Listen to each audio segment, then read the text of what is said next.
What's the difference between British and American English? One of the most commonly asked questions by learners of English.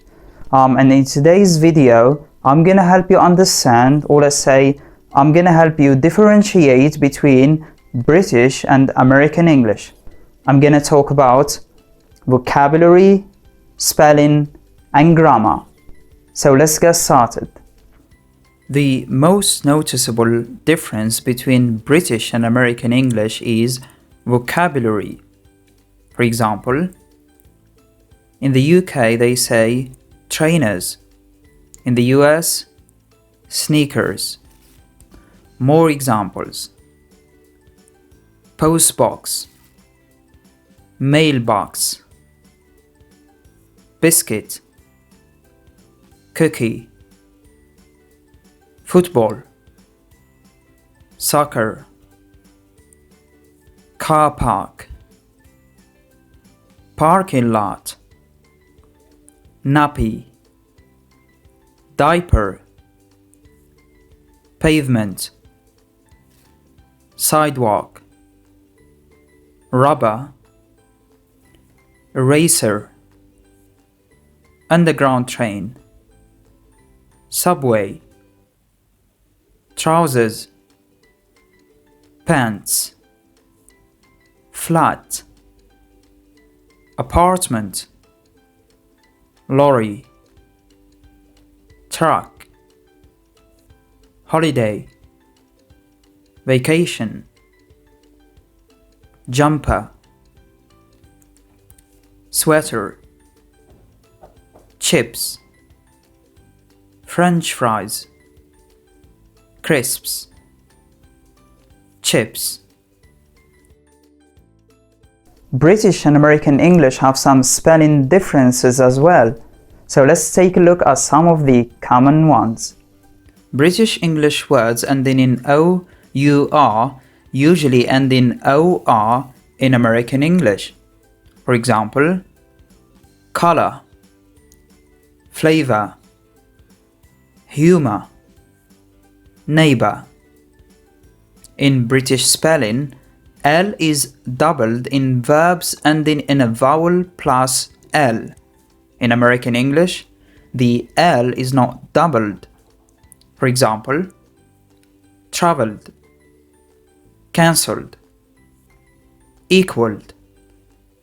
Now, verbs that end with YSE in British English are spelled YZE in American English. For example, analyze, paralyze. Some nouns that end with ENCE in British English are spelled ENSE in American English. For example, defense, license, offense. Some nouns that end with OGUE in British English end with either OG or OGUE in American English.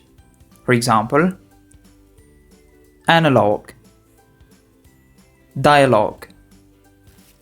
Now, words that end with RE in British English are spelled ER in American English. For example, meter, theater, center. In addition to vocabulary and spelling, there are certain grammar differences between British and American English. For example, the auxiliary verb shall. British sometimes use shall to express the future. I shall go home now. Americans know what shall means, but rarely use it in conversation.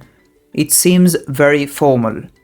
Americans would probably use I will go home now. In question form, a British might say, shall we go home now? While an American would probably say, should we go home now? You will also find some small differences with past forms of irregular verbs. The past tense of learn in American English is learned. British English has the option of learned or learned.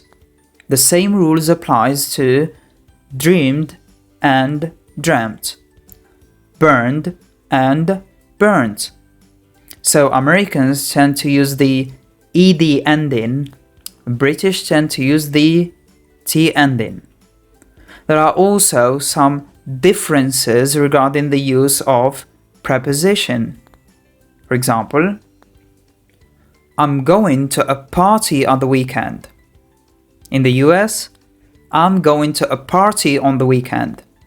Now the past participle of the verb get. In British English, the past participle of the verb get is got. In American English, people say gotten. For example, I haven't got any news about him. In the US, I haven't gotten any news about him.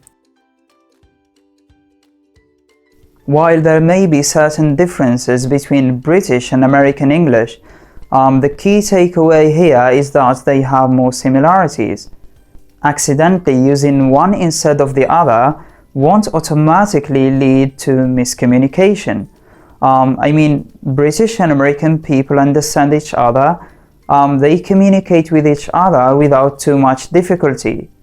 So don't be too hard on yourself if you aren't able to memorize these small differences we talked about. So which one do you guys prefer? British or American English? Let me know in the comment section. Bye-bye.